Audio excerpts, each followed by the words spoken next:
우리는 이 일의 증인이요 하나님이 자기에게 순종하는 자들에게 주신 성령도 그러하니라. 예수 그리스도를 믿고 하나님의 자녀라고 하는 우리가 신앙생활을 하고 있는 우리들에게 성령님에 대한 문제도 하나님이나 우리 예수 그리스도와 더불어서 반드시 인식해야 되고 믿어야 하며 알아야 하는 것을 우리는 잘 알고 있습니다. 그런데 하나님을 믿는 것에 대한 것과 예수 그리스도를 믿는 것에 대해서는 우리가 좀 중요하게 생각하고 소중하게 여기는 것이 맞는데요. 간혹 신앙생활을 하는 분들, 그러니까 우리 성도들이나 그리스도인들을 바라볼 때 성령에 대한 부분에 대해서는 조금 중요하게 여기지 않거나 조금 소홀하게 여기는 경우가 좀 많이 있습니다. 왜냐하면 그냥 생각해 보건대 하나님에 대해서는 어릴 때부터 예수 그리스도에 대해서도 어릴 때부터 굉장히 많이 강조를 받거든요. 강조를 듣고 또 처음 교회에 나오는 사람들에게도 마찬가지입니다. 예수 믿으면 천국 갑니다. 예수님 믿어야 합니다. 라고 이야기를 하면서 전도를 하잖아요. 성령 믿어야 됩니다. 성령님 믿어야 됩니다. 라면서 전도하는 사람은 없습니다. 그런 생각들이, 그러한 모습들이 우리의 신앙생활 속에도 어느덧 자리를 잡아가는 것 같아요. 그래서 삼위일체 하나님을 믿으면서도 성령에 대한 부분에 대해서는 우리가 조금 소홀하게 여기거나 중요하게 여기지 않는 경우들이 많이 있습니다. 그러나 성령님에 대한 부분을 우리가 전혀 중요하게 여기지 않는다면 우리의 신앙생활이 올바르거나 튼튼하거나 단단해질 수 없다는 것을 우리는 알아야 합니다. 먼저 우리가 예수님께서 마지막 지상 명령이라고 하는 사마리아 땅끝까지 이르러서 내 증인이 되리라라고 한 그 말씀을 우리는 부여잡고 전도에 열심히 힘쓰고 있습니다. 그런데 전도를 하는 것도 마찬가지이고 일단 그렇게 멀리까지 가지 않고 우리의 신앙을 지키고 우리의 믿음을 지키기 위해서도 성령이 반드시 필요하다는 거죠. 이 성령 충만하지 아니하면 우리의 신앙생활 속에서도 우리의 믿음 생활 속에서도 또한 우리의 삶 속에서도 우리가 믿음을 지키거나 우리의 신앙을 지키거나 또 하나님의 말씀대로 순종하며 살아가기가 어렵다라는 것을 우리는 알아야 할 것입니다. 예수님을 믿고 예수님의 말씀대로 살아갑니다라고 하는 고백은 다시 이야기를 하면 성령 충만함으로 살아가겠습니다. 성령의 도우심으로 살아가겠습니다라고 하는 고백과 똑같습니다. 예수님께서 2000년 전에 부활하셔서 하나님 우편에 올라가시면서 우리에게 보내주신 그 성령으로 선물로 보내주신 그 보혜사 성령님께서 바로 예수 그분 자신이지 않습니까? 하나님이시잖아요. 우리와 영원히 함께하기 위해서 우리에게 보내주신 선물이 바로 성령님이라는 것이죠. 근데 우리는 영원히 함께 하시겠노라고 우리와 약속하신 그 성령님을 생각하기보다는 부활하신 예수님을 믿기만 하면 구원받습니다라고 하는 우리가 처음 교회에 끌려 나올 때 들었던 그 신앙 고백만을 잡고 살아간다는 거죠. 그러다 보니 우리의 삶 속에서 정말 어렵고 힘든 문제가 닥쳤을 때 누구를 의지하냐면 예수님을 의지한다라고는 하지만 삶 속에서 이 세상 살아가는 우리의 삶 속에서 우리가 잡을 수 있는 것을 잡게 된다는 거죠. 우리가 해결할 수 있는 방법을 찾고요. 우리에게 도움을 줄 수 있는 그러한 환경들을 찾아가게 된다는 것입니다. 그러나 성경에서 이야기를 하는 것은요. 오늘 32절 말씀에서 분명하게 이야기를 하는 것처럼 성령님에 대해서 이야기를 해요. 우리가 이 땅을 살아가면서 해야 할 일이 무엇이냐면 예수 그리스도를 전하는 거잖아요. 하나님의 말씀대로 순종하며 살아가는 거잖아요. 그런데 궁극적으로는 우리가 예수님께서 말씀하신 것처럼 나는 하나님의 자녀입니다. 나는 예수 그리스도의 제자입니다. 예수 그리스도가 나를 위하여서 우리를 위하여서 여러분들을 위하여서 대신 죽으셨습니다. 여러분들의 죄의 문제를 완전히 해결하고 죄악된 세상의 자녀로, 세상의 죄의 종으로 살아가는 것이 아니라 하나님의 종으로, 하나님의 자녀로, 예수 그리스도의 제자로 살아갈 수 있도록 만들었습니다. 라는 것을 우리는 증거하며 살아야 한다는 거죠. 우리의 삶이, 신앙생활, 신앙인들의 삶이 예수님을 잘 믿고 교회를 열심히 잘 다니고 빠지지 아니하고 사랑을 베풀고 도와주고 당연히 그래야 하는 것 맞습니다. 교회 교인들이 성도들이 해야 할 본분이 맞지요. 그런데 하나님께서 예수 그리스도가 우리에게 명령하신 건 뭐냐면요, 우리가 증인이 되는 거예요. 증인이라는 게 무엇입니까? 우리 그냥 쉬운 예로 교통사고가 나는 걸 제가 목격을 했어요. 블랙박스도 없는 그러한 시절에 목격을 했단 말이에요. 누가 봐도 A라는 차와 B라는 차가 교통사고가 났는데, 접촉사고가 났는데 누가 봐도 A라는 차가 잘못했어요. 그런데 상황만 보면, 그림으로만 보면 B라고 하는 차가 B가 잘못한 거예요. 누가 본 사람도 없고 해명해 줄 사람도 없고 증언해 줄 사람도 없단 말이에요. 근데 내가 봤어요. 내가 봤더니 A가 잘못해서 B가 사고가 난 거예요. 자, 그럴 때 우리가 할 수 있는 건 뭡니까? 그냥 집에 가도 되거나 내 볼일 보러 가도 되지만 그 상황에서 그것을 목격한 내가 증거를 해주면 오해가 풀리겠죠. 누가 잘못했는지 잘잘못을 제대로 따져줄 수 있겠죠. 이러한 역할을 하는 게 바로 증인이에요. 우리는 그럼 증인으로 살아간다는 그 말에 무엇을 증인으로 나서면서 살아야 하냐는 거죠. 그건 바로 예수님께서 말씀하신 것처럼 내가 예수 그리스도의 제자입니다. 예수님께서 이 땅에 오셔서 우리에게 주신 선물이 바로 이것입니다. 그 증거가 바로 나입니다. 라는 것을 증거하며 살아가야 한다는 거예요. 그게 신앙인의 삶이고 우리가 믿음 생활이라는 겁니다. 그런데 우리 뜻대로 할 수 있습니까? 우리가 그렇게 마음 먹잖아요. 주 앞에 나와서 예배할 때마다 우리의 마음을 돌이켜서 내가 그렇게 살아야지, 이제는 내가 그런 정말 예수님의 제자가 되어야지 라고 하면서 다지고 다짐을 하지만 우리의 삶 속에서 정말 그렇게 살 수 있습니까? 아니잖아요. 우리가 그렇게 살고는 싶지만, 우리가 그렇게 나타내고는 싶지만 안 된단 말이에요. 왜 안 되냐는 거죠. 왜? 분명히 우리는 예수님을 잘 믿고 있어요. 하나님을 잘 의지하고 있단 말이에요. 근데 잘 안 돼요. 왜 그러냐는 거예요. 그 이유는요, 바로 오늘 32절 말씀에 힌트가 있어요. 그것은 다른 게 아니라 성령님을 의지할 때, 성령님께서 우리가 그러하게 살아갈 수 있도록 이끌어 달라고 그 성령님을 의지할 때, 그 성령 충만함으로 우리의 삶을 살아갈 때 가능하다는 거예요. 왜냐하면 오늘 32절에서 이야기를 하는 것처럼 우리는 이 일의 증인이요 하나님이 자기에게 순종한 사람에게 주신 성령도 그러하니라 라고 이야기를 해요. 증인이 한 명일 때가 더 그 힘이 세일까요? 아니면 2명, 3명일 때가 더 그 증거가 확실할까요? 2명, 3명일 때 그래요. 구약시대 때는요, 반드시 증인을 세울 때 2, 3명을 세우라고 그래요. 그 이유가 뭘까요? 만약에 1명이면 거짓 증언을 할 수도 있기 때문에 그래요. 자, 그거에 비추어서 이야기를 해보면, 생각을 해보면, 아하, 맞네요. 나 혼자만 그러는 것이 아니라 내 안에 계신 성령님께서 또 동일한 것을 증거하기를 원하시고 증거한다는 거예요.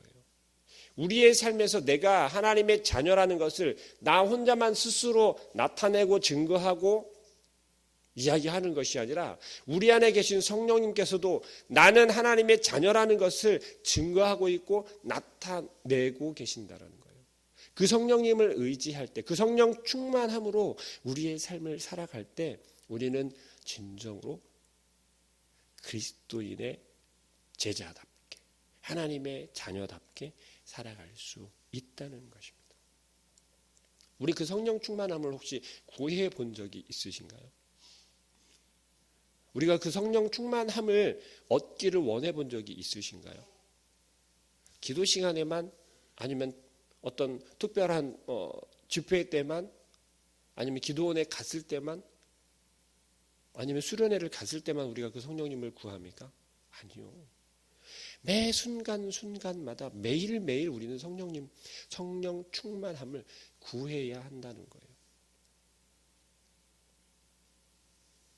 마태복음 13장 18절부터 23절 말씀에 보면 어떤 이야기가 있냐면, 씨 뿌리는 비유가 있어요. 예수님께서 씨 뿌리는 비유를 하셨거든요.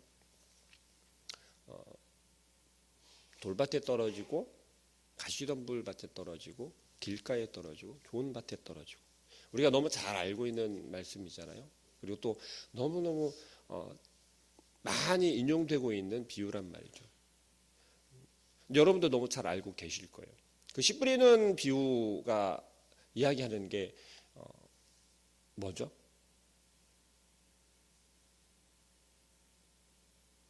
씨 뿌리는 비유의 그 비유가, 설명하라고 하면 그래도 좀 알긴 아는데 조금 이렇게 그러시죠. 설명하기 좀 그러시죠. 그렇잖아요. 근데 우리가 중심을 볼 때 씨가 뿌려지는 것, 그 씨가 복음이다라고 우리는 잘 알고 있어요. 진리라고 잘 알고 있어요. 근데 그게 어디에 떨어지느냐, 어느 밭에 떨어지느냐. 자, 우리는 그 밭을 생각할 때 어떻게 생각합니까? 돌밭, 가시덤불밭, 길가, 좋은 밭, 그렇게 우리가 이야기하잖아요. 근데 제가 조금 이렇게도 생각해 보았어요. 밭이라고 하는 것은 변함이 없습니다. 밭이라고 하는 건 변함이 없어요. 이모세라고 하는 밭은 변함이 없어요. 그런데 그 밭에 돌무더기가 많이 있는 곳이 있고, 가시덤불이 많이 있는 곳이 있고, 그리고 이것을 벗어난 길가가 있다라고 생각을 해봅시다. 그리고 잘 준비되어져 있는 공간이, 밭이 또 있다라고 생각을 해보세요. 밭이라는 것에는 전혀 변함이 없어요. 그런데 상황이 돌밭이 되은 거예요. 밭이, 밭의 환경이 가시밭이 된 거예요. 그 밭이 길가처럼 된 거예요. 또 혹은 그 밭이 좋은 밭이 된 거예요. 자, 이 얘기는 뭘 뜻할까요? 밭을 가꾸는 게 누가 가꿉니까? 밭의 주인이 가꾸겠죠. 씨를 뿌리는 것은 동일합니다. 복음은 항상 동일하게 밭에게 뿌려진다는 거예요. 우리에게 복음은 항상 전해지고 있고 들려지고 있어요. 근데 그 복음을 받아들이는 우리는 우리의 환경에 따라서, 우리의 삶의 상황에 따라서 돌밭이 됐다가, 가시덤불이 되었다가, 길가가 되었다가, 때로는 정말 좋은 밭이 되었다가 한다라는 거예요. 우리가 잘 알고 있는 것처럼 돌밭이나 가시덤불의 길가에서는 좋은 열매를 맺을 수가 없어요. 좋은 밭에 뿌려졌을 때 비로소 30배, 60배, 100배의 결매를 거둘 수 있다는 겁니다. 우리의 모습을 한번 정말 잘 들여다 보십시오.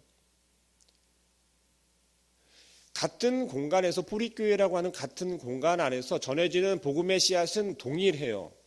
누구에게 더 좋은 씨앗이 뿌려지고 누구에게 더 좋은 말씀이 전해지는 것이 아니라 동일한 말씀으로 동일한 씨앗을 뿌리고 있다라는 거예요. 그런데 좋은 열매를 맺는 사람이 있는가 하면요, 그렇지 못한 사람들도 있어요.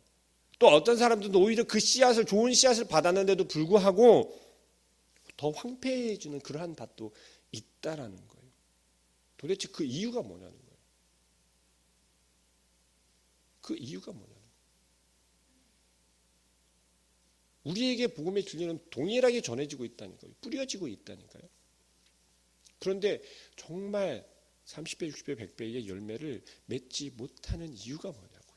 그것은 밭을 가지고 있는 내가 잘 가꾸지 못하고, 그 돌무더기가 많으면 치워야 되잖아요. 골라내야 되잖아요. 가시덤불이 많으면 뽑아내야 되잖아요. 길가처럼 단단해졌으면 그것을 잘 골라야 되잖아요. 그러지 않는다는 거예요.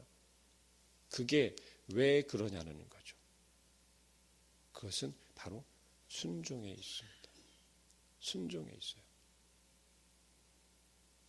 오늘 32절에서 이야기를 하는 건요, 순종하는 사람들에게 주신 성령이에요.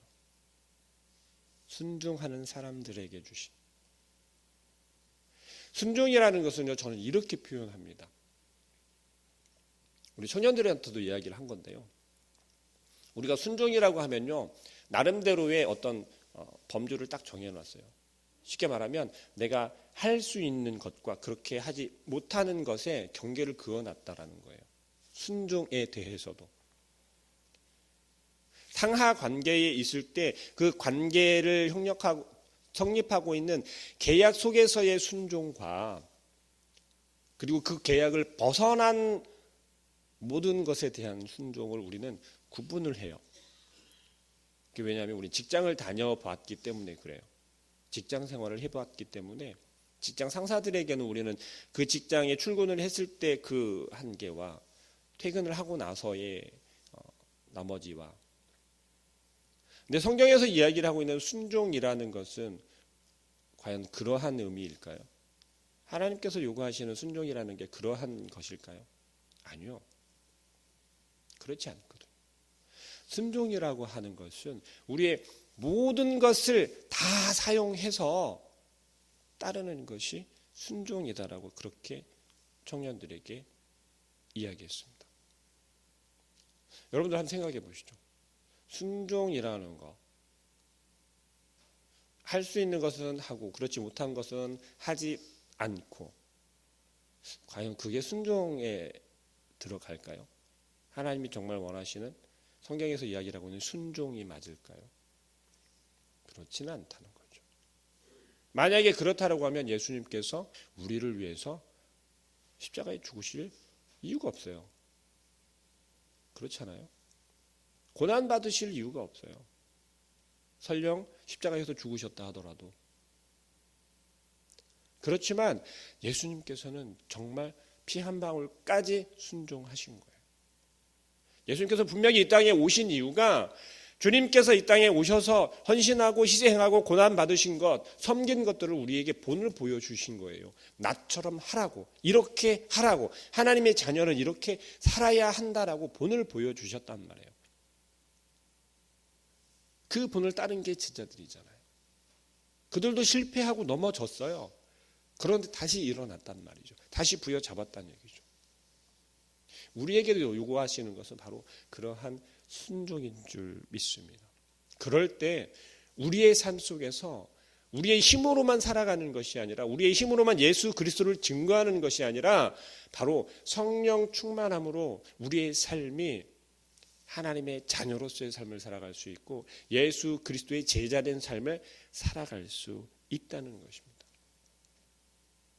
우리는 그 성령 충만함으로 하나님께 구해야 할 것이에요. 하나님, 내가 성령 충만함으로 살아가길 원합니다. 하나님 말씀에 온전히 순종함으로 내가 살아가길 원합니다. 내 힘으로는 안 됩니다. 보내주신 성령 충만함으로 내가 하나님의 말씀을 지키고 하나님 말씀에 순종하겠습니다 라고 고백하는, 그래서 오늘 하루를 살아갈 때 하나님께서 우리에게 허락하신 하루잖아요. 우리에게 선물로 주신 하루란 말이에요. 선물은 그저 소비해도 되거나 함부로 낭비해도 되는 것이 아니고요, 나에게 정말 소중한 것, 나에게 가장 필요한 것, 그러한 것이 우리 선물이다라고 생각하잖아요. 마찬가지예요. 하나님께서 오늘 하루를 허락하신 건 우리에게 반드시 필요하고, 우리가 오늘 하루를 잘 살길 원하고 우리가 오늘 하루를 누리길 원하기 때문에 우리에게 허락하신 줄 믿습니다.